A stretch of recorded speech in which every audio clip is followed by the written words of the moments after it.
Em uma estrada deserta no norte de New Hampshire, um casal tem um contato imediato com algo que não é deste mundo. Beth e Barney Hill acreditam estar sendo seguidos pelo que parece ser uma estrela móvel. Param o carro e veem uma nave em forma de disco. Às 22 horas e 15 minutos, tudo fica preto. Os Hill acreditam que nesse momento foram abduzidos. O caso Beth e Barney Hill abriu uma nova esfera de interesses em abduções alienígenas. Já vi vários OVNIs. Já fui examinado. Por que alguém de uma cidade pequena falaria de sua abdução a menos que realmente acreditasse ter acontecido com ele? As pessoas foram levadas a bordo pelos extraterrestres. Essa mancha tem relação com a abdução. Eram relacionados biologicamente. Munida de novas pistas e evidência física nunca vistas, a equipe examina os fenômenos de abdução alienígena. Este é um caso importante, com a melhor evidência de todos os casos de abdução por aí.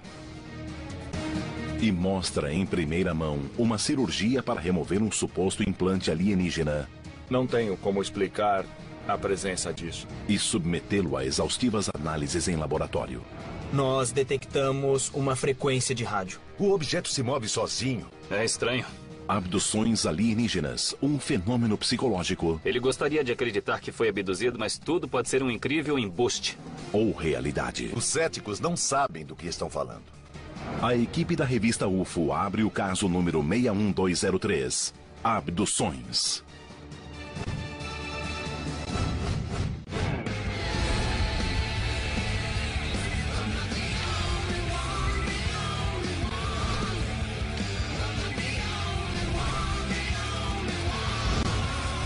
Caçadores de OVNIs. Sede da equipe. Por que as pessoas pensam nesta imagem sempre que ouvem a palavra alienígena? Os olhos grandes, a cabeça grande. Como sabemos a verdadeira aparência dos alienígenas? Essa é a idealização da imagem de que Beth e Barney Hill falaram quando a desenharam pela primeira vez após sua abdução em 1961 em New Hampshire. Assim começou a bola de neve nos Estados Unidos. Analisando os anos 50, a era de ouro do contato com OVNIs, todos se julgavam contatados. Mas no caso Beth e Barney Hill, os contatados se tornaram abduzidos. 19 de setembro de 1961. Beth e Barney Hill estão voltando das férias no Canadá, dirigindo pela Rota 3, perto de Franconia North, New Hampshire. Continuei guiando.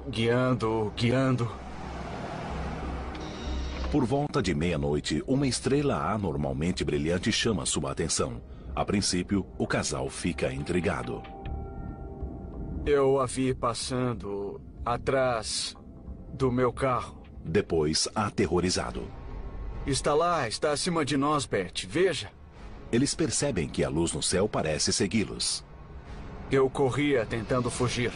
O que acreditavam ser apenas uma estrela brilhante torna-se, aos olhos de Barney, uma nave flutuante de 25 metros com uma fileira dupla de janelas. Fiz uma curva.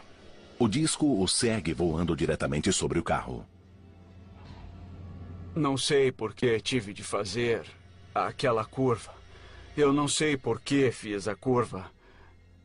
Eu estava perdido.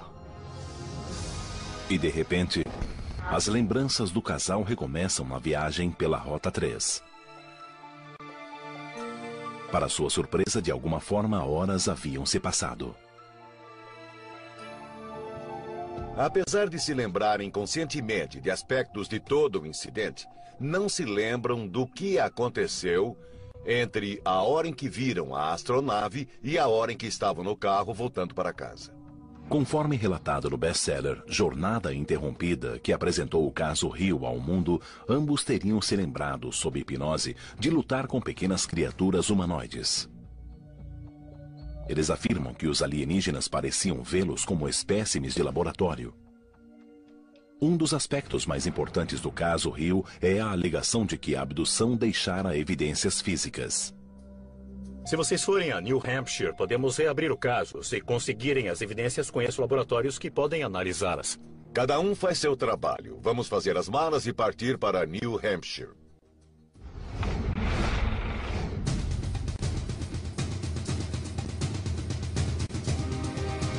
A equipe está no norte de New Hampshire para traçar a rota seguida pelos Hill naquela noite. Não dá para estudar OVNIs sem ponderar seriamente a possibilidade de que interajam conosco. Portanto, não se pode eliminar o fenômeno de abdução. Vamos encontrar Cat Marden, sobrinha de Betty, que já vivia com eles na época da abdução. Ela foi testemunha do que aconteceu com Betty e Barney naquela noite. Cat Marden tinha 13 anos quando soube da abdução dos Hill. Após a morte de Barney, em 25 de fevereiro de 1969, Betty ficou mais próxima de Cat. Oi. A quem confiou detalhes particulares da experiência. Com a morte de Betty em 2004, Cat se tornou a maior autoridade no assunto. Seu livro dá mais detalhes do caso. Estamos indo em direção ao primeiro encontro, certo? Isso mesmo, o primeiro local onde Betty e Barney pararam o carro e saíram com os binóculos para ver a nave. Segundo Cat, houve 3 lugares diferentes onde o casal viu a suposta nave ao longo da Rota 3. Primeiro na área de piquenique de Mount Cleveland, 27 quilômetros ao sul de Lancaster. O segundo perto do Monte Cannon e, por fim, em um lago 1,5 km ao sul de Indian Head, o local da suposta abdução. Este é o lugar, a área de piquenique de Mount Cleveland. Foi a primeira parada de Betty e Barney. Os olhos de Betty foram atraídos para uma luz no céu. Betty pegou os binóculos primeiro e olhou para a lua. Certo. Quando estava olhando, ela viu uma nave de forma estranha. Piscava luzes multicoloridas enquanto passava em frente à lua. A nave imediatamente mergulhou sem qualquer som. Eles ficaram perplexos. Naquele instante, ela viu a forma do objeto, que parecia estar girando, piscando luzes branco-azuladas, movendo-se num padrão de degraus. Naquele momento, o objeto parecia pular no céu. Da primeira vez, a nave se moveu para noroeste, na direção de Vermont, quando passou sobre a linha teleférica do Monte Cannon. Barney voltou a dirigir correndo para a segurança da cidade mais próxima, mas a nave continuou a seguir o carro. A nave se virou mais adiante, parou e desceu a cerca de 30 metros do carro, fazendo Barney pará-lo no meio da estrada. Ele olhou para a nave. Havia cerca de 8 a 11 figuras na janela olhando para Barney. Ele quis sair dali bem rápido. Eu me apressei em fugir. Continuei guiando, guiando e guiando. E fiz uma curva. Barney virou à esquerda numa estrada de terra. Mas havia de 6 a 8 homens na estrada. O casal ficou confuso. O que eles faziam na estrada? Eles não tinham ideia, e só quando o grupo se dividiu em 2, se aproximando do carro, eles perceberam que não eram humanos.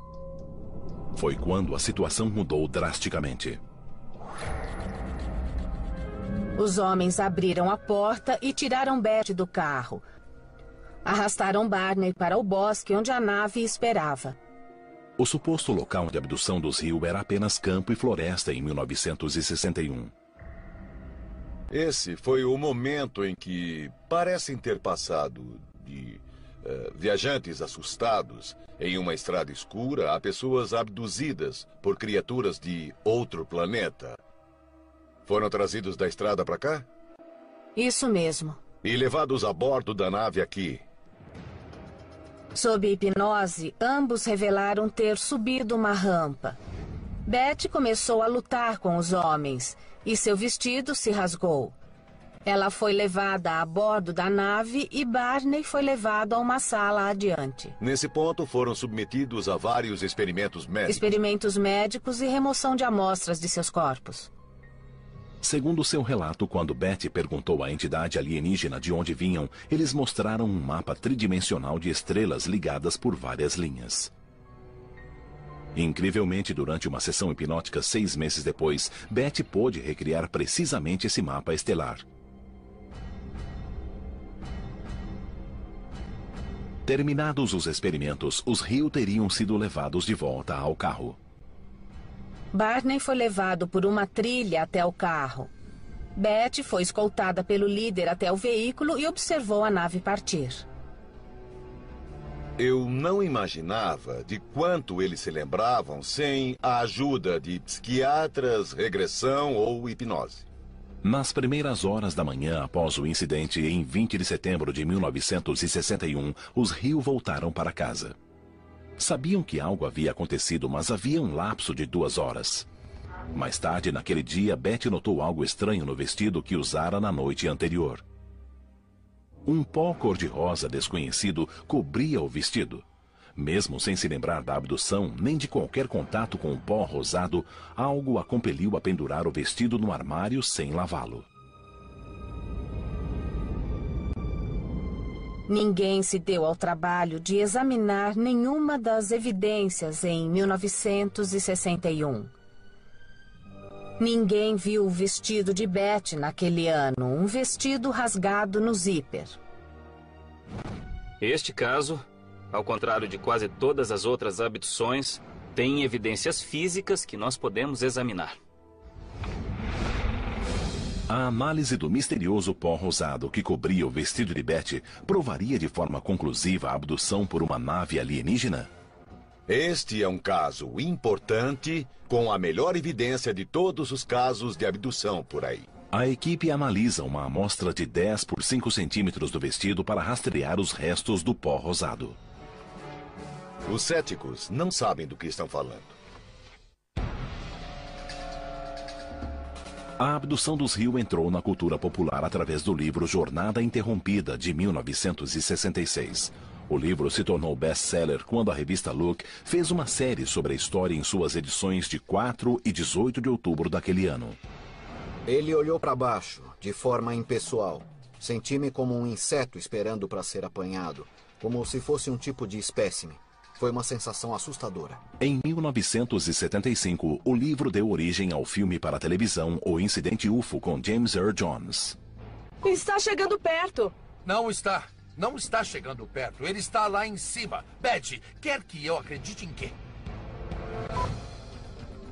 Quais são os critérios para a abdução alienígena? Segundo as pessoas que estudam isso, o abduzido deve ser levado contra sua vontade. Depois, os alienígenas devem transportar o abduzido a algum lugar, geralmente a uma nave-mãe.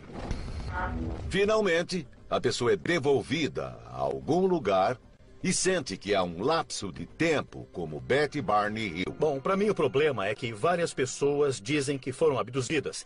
E a mídia publica essas coisas, o que propaga o mito da aparência de homenzinhos verdes e dos discos voadores. E, além disso, as pessoas leem isso e têm as próprias experiências e tendem a adaptá-las a isso.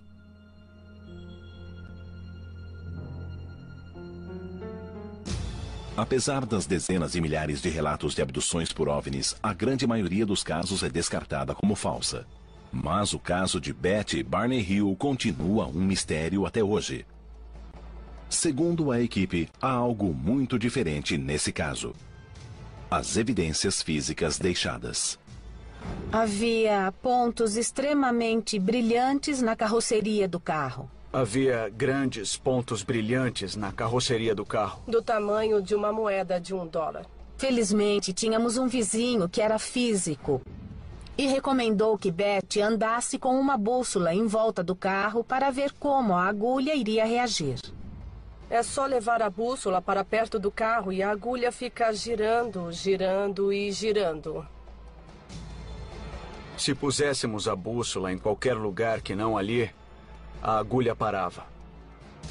A Betty Hill contou que houve um certo atrito físico durante o episódio. Que, quando se pergunta como está o vestido...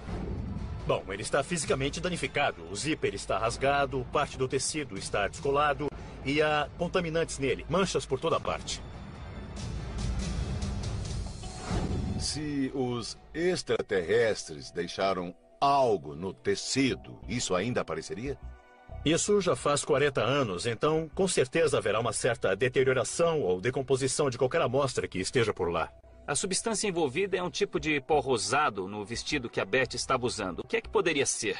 Será que uma substância secretada pelo alienígena ou alguma coisa que estava na nave onde a Beth encostou? Pode ser proteínas ou até enzimas. Como saberia se é algo extraterrestre? Procurando anomalias.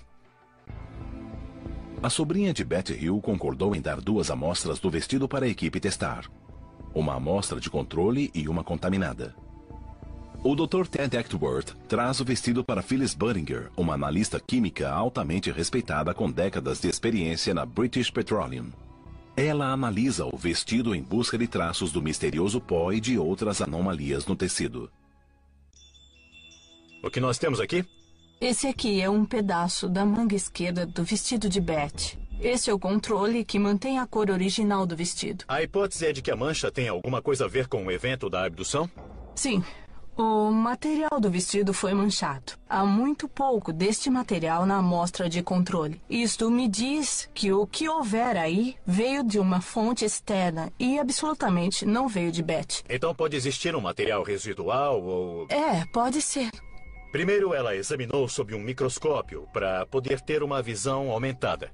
Você verá que, comparado ao controle, a amostra manchada tem uma trama menos ordenada e há mais espaço entre as fibras. Pois é o que eu estou vendo. Estou vendo que o maior espaço está entre as fibras da amostra contaminada. Se olhar com atenção, foi perturbada. Pela análise microscópica, Phyllis detectou áreas incomuns de distensão e perturbação no tecido do vestido de Beth.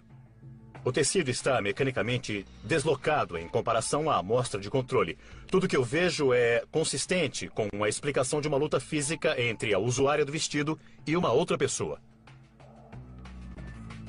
Isso poderia ser uma prova da alegação de Beth Hill de que lutou com os supostos abdutores na tentativa de fugir? Vamos passar agora para a análise espectroscópica. Parece muito interessante também. O infravermelho é uma técnica muito poderosa. É usado para identificar a estrutura molecular. O espectro infravermelho de cada molécula é único. Na análise espectrográfica, um raio de luz infravermelha passa por cada molécula e produz um comprimento de onda único que age como uma impressão digital química. Para obter uma identificação precisa dos contaminantes do vestido, Phyllis extrai um pouco do resíduo desconhecido da amostra. Esses são os resultados. O que isso faz é realçar as faixas. Parece que há pelo menos 2 tipos de contaminantes no tecido. Um material que tem proteína na base e outro que é um material gorduroso. Ambos são muito comuns, acha-se em toda parte. Então, descobrimos que o vestido está contaminado e que os contaminantes são muito comuns. Nós temos uma ideia melhor de qual era o contaminante do tecido? Não sei dizer se são humanos ou não, mas provavelmente são biologicamente relacionados. A evidência física é consistente com a história, mas não diz se alguma coisa ou alguém era alienígena, humano ou outra coisa. Então, é uma evidência inconclusiva. Mas há uma reviravolta final no caso Beth e Barney Hill que até hoje permanece inexplicada. E o mapa estelar que Beth desenhou? No processo de regressão, ela desenhou um mapa estelar de onde os alienígenas da nave disseram ter vindo. Na verdade, ele mostrou um diagrama. Marjorie Fish, 8 anos depois, pôde mostrar que há estrelas no sistema Zeta Reticuli, um sistema estelar duplo que Beth disse existirem. O Zeta Reticuli é um sistema estelar centralizado em 2 estrelas principais, a cerca de 39 anos-luz da Terra. Os astrônomos só mapearam esse sistema em 1972. Apesar de o mapa de Beth combinar muito com o aglomerado estelar recém-mapeado, o diagrama dela mostra 3 estrelas a mais. O mapa não combinava. Mas em 1972, quando tínhamos tecnologia para ver aquele setor do espaço, o que descobrimos? As exatas 3 estrelas que Beth Hill disse existirem. Aí a combinação foi exata. É mesmo? Como Betty Hill poderia ter identificado o local exato do sistema estelar e a configuração exata dessas estrelas? Ela identificou, desenhou e diagramou antes de termos a tecnologia. Desde que Betty Hill relatou ser abduzida e submetida a um exame médico invasivo, milhares de pessoas relataram passar pela mesma experiência. Mas uma nova guinada no fenômeno da abdução foi descoberta recentemente. Abduzidos do mundo todo começaram a descobrir aparelhos alienígenas implantados no corpo. Este pode ser o vídeo real de um implante alienígena dentro de um corpo humano. O objeto se move sozinho? É estranho. Muito. Procedimentos médicos perturbadores e invasivos sempre foram associados aos relatos de abdução alienígena. Mas, recentemente, dezenas de abduzidos contaram algo mais. Eles disseram aos pesquisadores de OVNIs que suas lembranças de abdução foram seguidas da descoberta de objetos desconhecidos implantados em seus corpos. A equipe entrevista Tim Cullen, de Yuma, no Colorado. O Colorado é local de grande atividade de OVNIs, segundo os pesquisadores. Em 27 de agosto de 1995, 21 testemunhas em 13 lugares no centro do estado dizem ter visto um objeto enorme em forma de charuto fazendo manobras incríveis. Os avistamentos continuaram durante 48 horas e constituem uma das mais importantes visões coletivas da história americana recente. Uma testemunha filmou o objeto. Vamos entrar. Obrigado. Tim teve várias visões de OVNIs e descobriu um objeto estranho implantado em seu corpo. Começou em maio de 1978. Estava indo para casa, vindo de Denver com minha esposa. Íamos pela rodovia 59 e um OVNI desceu na nossa frente. Tinha uns 30 metros de comprimento, 6 de largura e 3 de altura. Tim viu o objeto na rodovia 59 a 19 quilômetros de Yuma. A nave se moveu para este pasto, pousou mais ou menos aqui, nesta área. De repente, duas luzes se acenderam, uma bem acima da outra, bem próximas. Parece que ficamos ali 4 ou 5 minutos. Aí eu disse para minha esposa que era melhor a gente ir para a cidade. 4 anos depois, achei este pedaço de metal em meu braço. Não há cicatriz que marque o ponto de entrada, e ressonâncias magnéticas realizadas antes do avistamento provam que não havia metal no braço de Cullen na época. Aqui está o objeto. Parece estar a poucos centímetros do seu pulso. A equipe consulta o Dr. Roger Lear, um cirurgião da Califórnia. O Dr. Lear removeu mais de uma dúzia de objetos de indivíduos com supostos implantes alienígenas. A maioria dos implantes nunca foi examinada. Dos que foram, todos eram de origem terrestre ou tiveram resultados inconclusivos. Tem como isso ser algum tipo de secreção biológica? Sei lá, um depósito, alguma coisa assim? Absolutamente não. Os metais desse objeto não são secretados pelo corpo, são todos estranhos ao corpo. Você diria que se um objeto desse tamanho entrasse externamente, haveria uma cicatriz discernível?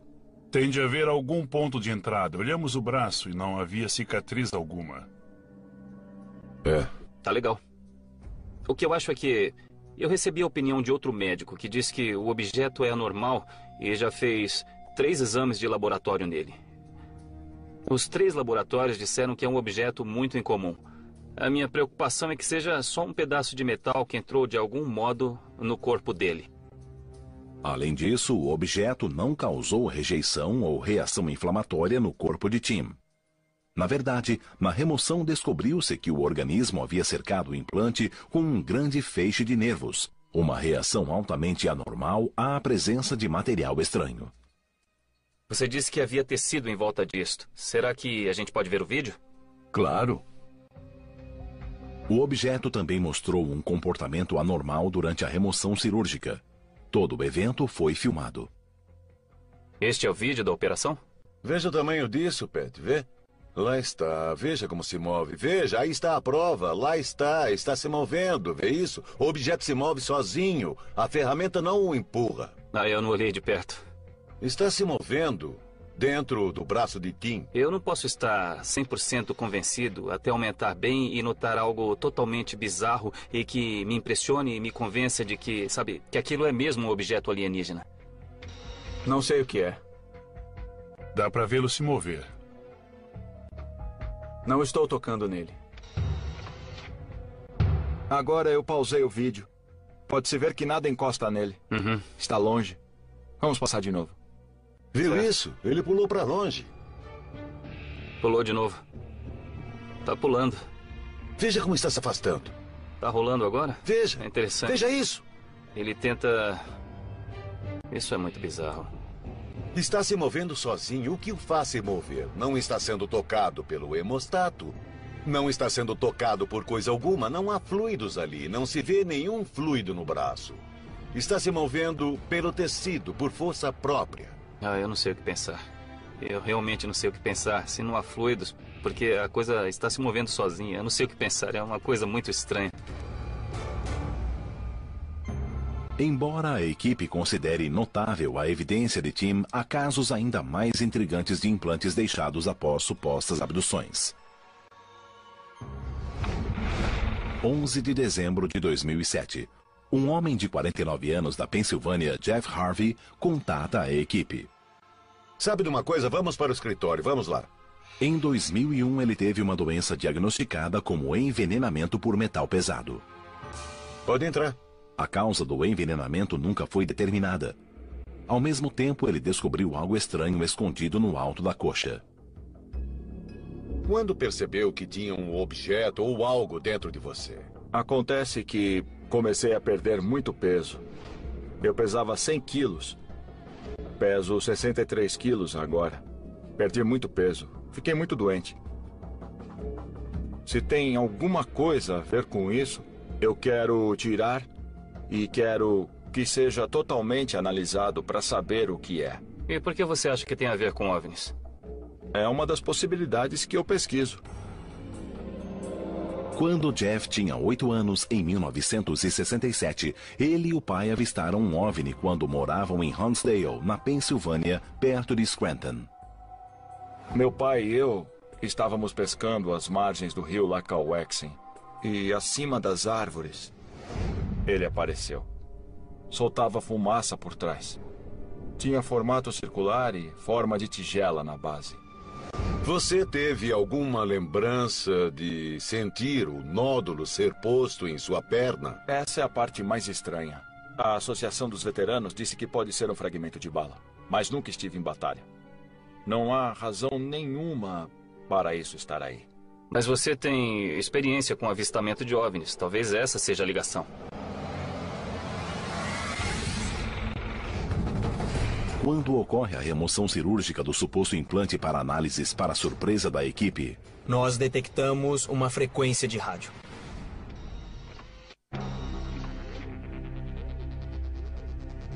a equipe leva Jeff ao consultório do Dr. Lear em Thousand Oaks, na Califórnia, para exames pré-cirúrgicos do suposto implante alienígena. Vamos procurar radioatividade, campos eletromagnéticos e coisas desse tipo. Vamos entrando. Vamos lá. Jeff Harvey notou um objeto magnético em sua perna há 4 anos. Quando notei, eu quis muito saber o que era aquilo. Falei com médicos na Associação dos Veteranos. Disseram, é um cisto sebáceo, não se preocupe, não é nada. Por algum motivo, um dia eu pensei, e se for de metal? Aí pus um ímã sobre ele e ele pulou para cima. Pensei, bom, não é cisto sebáceo, é magnético. Jeff, entre! Só após a remoção cirúrgica, a equipe poderá determinar cientificamente que objeto é e qual a sua origem.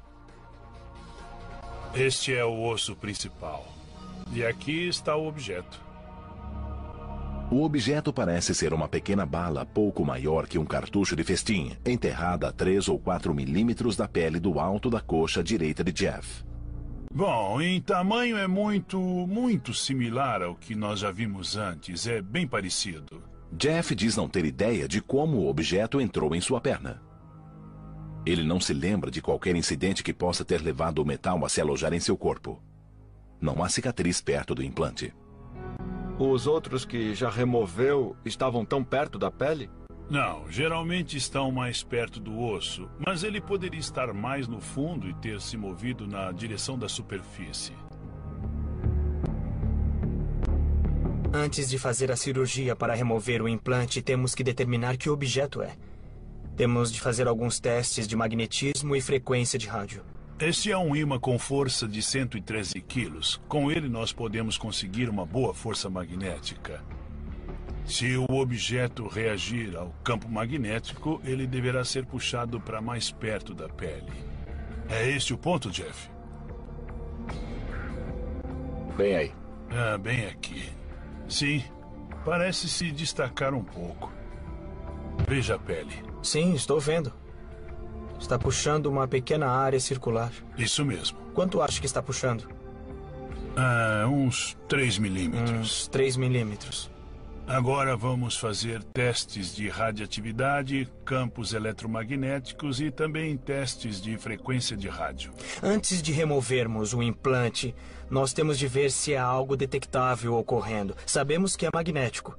Talvez tenha radioatividade, talvez envie sinais de rádio. Temos de determinar se é só um pedaço de metal ou se tem um propósito maior. Jeff, este é um gaussímetro. Serve para detectar campos eletromagnéticos. Vejamos o que ocorre. Esse ruído é de um campo magnético muito forte. Está marcando 10 miligauss. É extremamente forte. É muito incomum um pequeno pedaço de metal emitir um sinal tão forte, a menos que esteja ligado a uma fonte de energia. Eu estou mais curioso agora que você fez a leitura da emissão. O próximo instrumento a ser usado é um detector de radiofrequência. Temos 2 faixas para verificar. Uma é dos gigahertz e a outra é a dos megahertz. O Dr. Lear varre uma ampla faixa de radiofrequências possíveis, do início da faixa dos megahertz até o topo da faixa dos gigahertz. Megahertz é o comprimento de onda usado pela televisão e estações de rádio FM. Gigahertz é muito mais alto, usado por fornos de micro-ondas e telefones celulares, entre outros aparelhos. Está emitindo radiofrequência.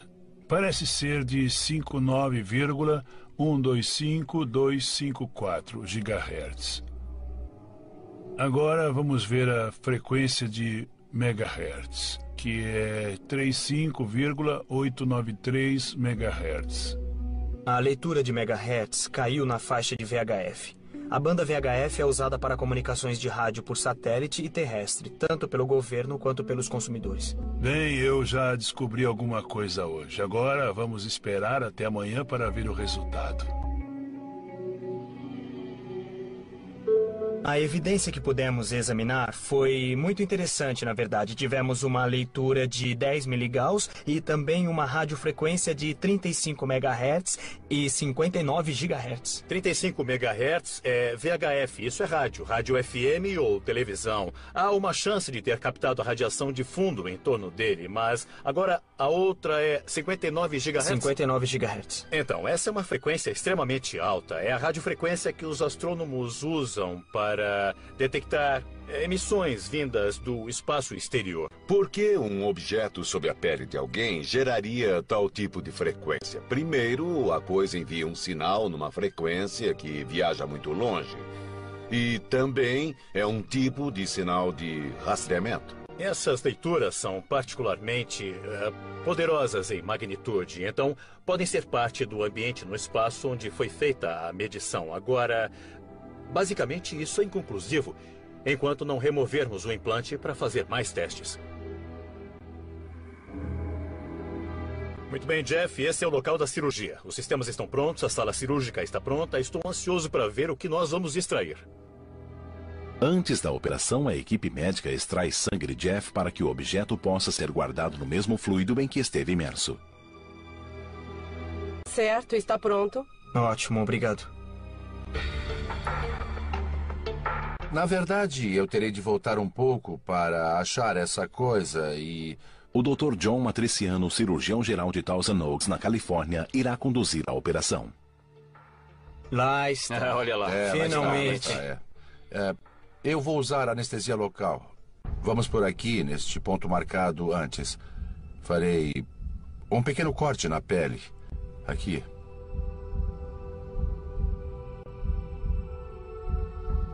Eu não consigo senti-lo. Vou confiar no raio-x. Vamos voltar um pouco. Acho que começamos a ver alguma coisa aqui. Né? Parece haver um ponto preto aí. Eu vou me certificar que estamos no mesmo ponto. Parece que pegou. Pegá-lo se puder. Parece que achamos. Está pegando com força? Tente não danificar, hein? Está escorregando. Eu peguei, tá vendo? Sim, é sólido, com certeza. O Dr. Matriciano fica surpreso de ver que o tecido de Jeff havia aderido ao objeto. Parece que o objeto foi encapsulado em material orgânico que foi anexado ao corpo do Jeff. Foi preciso puxar um pouco para poder retirar. Aí está. Peguei. Segura um instante. Aqui está. O tamanho do objeto foi surpreendente. Ele parecia mais chato e redondo. Fiquei mesmo surpreso que algo desse tamanho gerasse um sinal para fora do meu corpo. Já está no soro. Misture. Estou curioso para ver o que acontece, como todos. Agora que saiu, o que mudará? O próximo passo será levar o material para o laboratório e começar a examinar. Quando a equipe analisa o implante... Aí está. Eles descobrem algo que ninguém esperava. Parece quase um pequeno meteorito.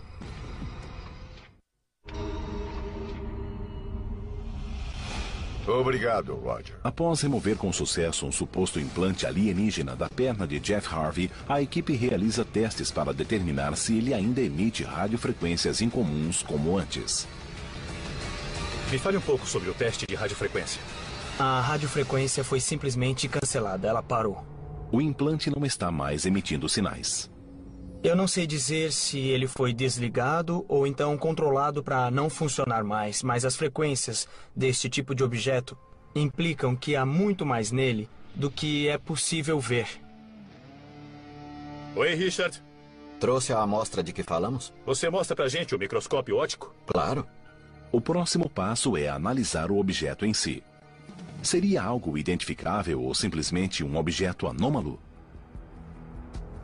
A equipe leva a amostra a Richard Madsen, do laboratório SEAL, em El Segundo, na Califórnia. Com 36 anos de experiência, esse é um dos principais laboratórios independentes dos Estados Unidos.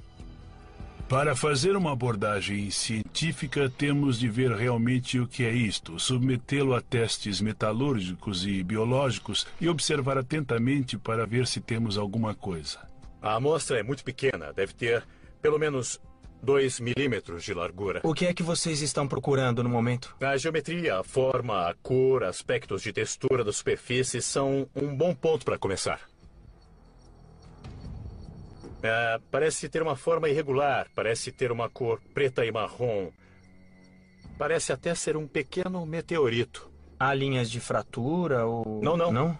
Não parece ter sido feito pelo homem ou fabricado. Sob o microscópio óptico, que amplia 40 vezes, nós temos uma ideia melhor de como ele é.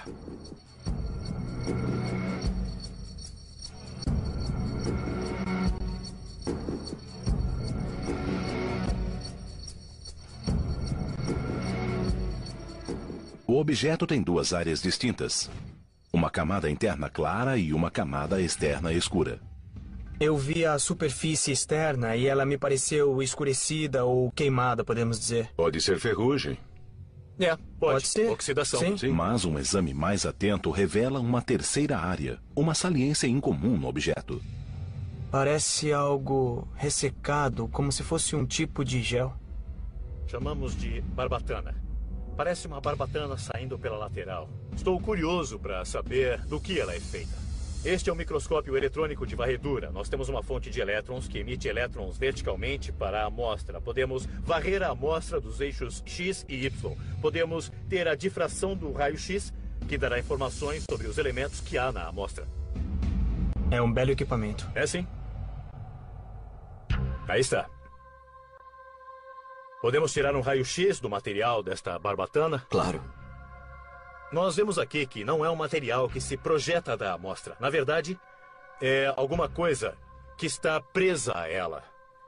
O espectro é de material orgânico. Então, por algum motivo, temos um pedaço do corpo humano que se prendeu à superfície exterior da amostra. Isso é muito interessante porque o corpo humano tem dois tipos de reação a um objeto estranho. No caso mais extremo, ele seria envolvido em pus e transportado para fora. No segundo caso, seria envolvido e ocorreria uma pequena reação inflamatória. Mas aqui, parece que algum material no corpo humano realmente se prendeu à amostra, o que não me parece nenhum dos casos que o Dr. Lair tenha descrito. Geralmente ele seria rejeitado pelo corpo, mas isso não aconteceu. Ele se prendeu. Muito interessante. Para você, parece que está preso a essa amostra de forma incomum? Para mim, não.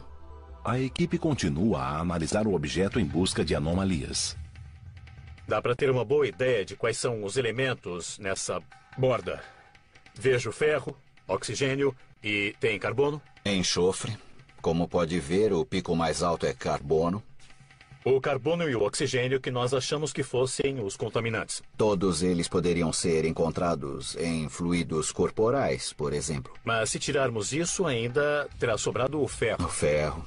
Ele parece ser feito de ferro. Agora estamos vendo uma terceira área da amostra, não é isso? Certo. Onde achamos ter coloração preta. E aí estão os picos. Uau! O resultado é semelhante. O fósforo, há muito mais fósforo nesta área. Por enquanto eu não encontrei nada que seja incomum demais. Basicamente, nós temos uma peça pequena de 1 a 2 milímetros de diâmetro que é feita de ferro. Na verdade, é fisicamente possível que um objeto estranho migre dentro do corpo e surja em pontos distantes de onde entrou, às vezes anos depois. Meu trabalho como cientista é olhar para esses dados e ver se não há algo em comum. E, neste caso, ainda não há algo que nos surpreenda. Meu trabalho é estragar a festa deles. Eu lamento muito, mas tenho que fazer isso de novo. Ted acredita que o implante seja uma pelota de ferro e que seu surgimento seja uma ocorrência natural. Poderíamos debater este caso a noite toda ou até para sempre, se quiséssemos. Mas o fato é que houve um evento traumático na vida dele. No laboratório, nós fizemos exames e descobrimos que, ao menos um teste foi muito estranho. Estão vendo ali? Havia tecido humano, proteína crescendo de dentro de uma fratura do objeto. Eu estava muito animado por ter a oportunidade de remover cirurgicamente o que pensávamos ser um tipo de objeto estranho ou um implante alienígena. E, pelo que eu posso dizer agora, após os testes científicos com ele, parece ser apenas um fragmento de ferro oxidado. E o tecido crescendo a partir do metal? Não temos essa tecnologia na Terra. Digo que está além de nossa tecnologia e que possivelmente é alienígena. Pegamos nossa tecnologia e aplicamos a ufologia. Raramente isso é feito neste campo.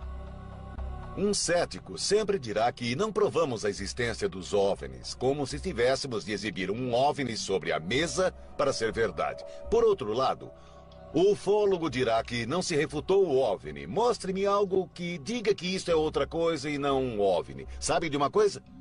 Não achamos nada que negue uma presença extraterrestre nos afetando no planeta Terra, interferindo em nossa vida ou viajando pelo espaço. O que começou em uma estrada deserta em New Hampshire em 1961 com um casal supostamente perseguido e abduzido por alienígenas continua até hoje. Centenas de novas histórias de abdução alienígena são relatadas todos os anos, mas a descrição completa do que acontece durante as abduções pode jamais ser conhecida. Estamos mesmo sendo observados por seres de outro mundo? É possível que outros seres deixem evidências de sua visita a nosso planeta? Ou as histórias perturbadoras não vêm da escuridão do espaço, mas dos cantos obscuros de nossa própria imaginação?